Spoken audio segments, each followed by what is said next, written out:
ડભોઈમાં ward number 1માં જનસંપર્ક અર્થે નીકળેલા ભાજપના ઉમેદવારો પાસેથી સ્થાનિક રહીશોએ બાહેધરી પત્ર લખાવ્યો હતો। ડભોઈમાં સ્થાનિક સ્વરાજ્યની આગામી ચૂંટણીને લઈને ડભોઈમાં રાજકીય માહોલ ગરમાયો છે, ત્યારે વોર્ડ નંબર 1ના રહીશોએ નેતાઓ સામે અનોખો મોરચો માંડ્યો છે।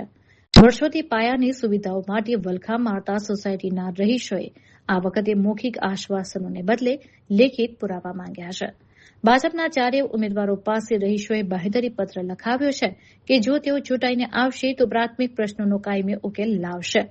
છેલ્લા લાંબા સમયથી ડભોઈ નગરપાલિકામાં ભાજપનું શાસન હોવા છતાં વોર્ડ નંબર 1ના અનેક વિસ્તારો આજે પણ ગટર, રોડ અને પાણી જેવી પાયાની સુવિધાઓથી વંચિત છે।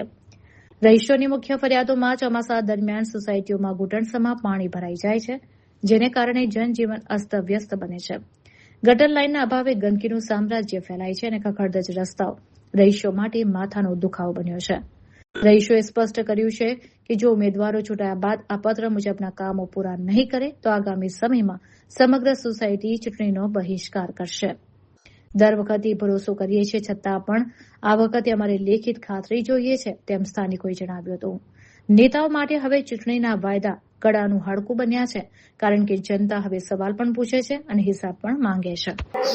વર્તમાન સમયમાં નગરપાલિકાનું ઇલેક્શન આવી ગયું છે। ઉમેદવારો અત્યારે પ્રચાર માટે ફરી રહ્યા છે।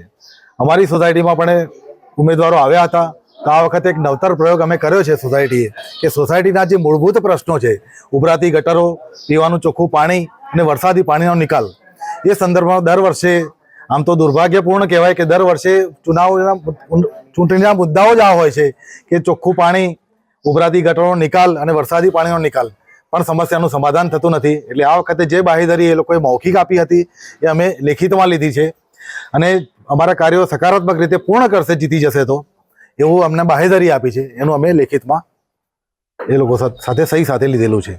જો એ ઉમેદવારો અમારી માગણીઓને પૂર્ણ નહીં કરીએ તો આવનારી ચૂંટણીમાં અમે ચૂંટણીનો બહિષ્કાર કરીશું, એવું સોસાયટીના બધા લોકો સહમત છે એમાં।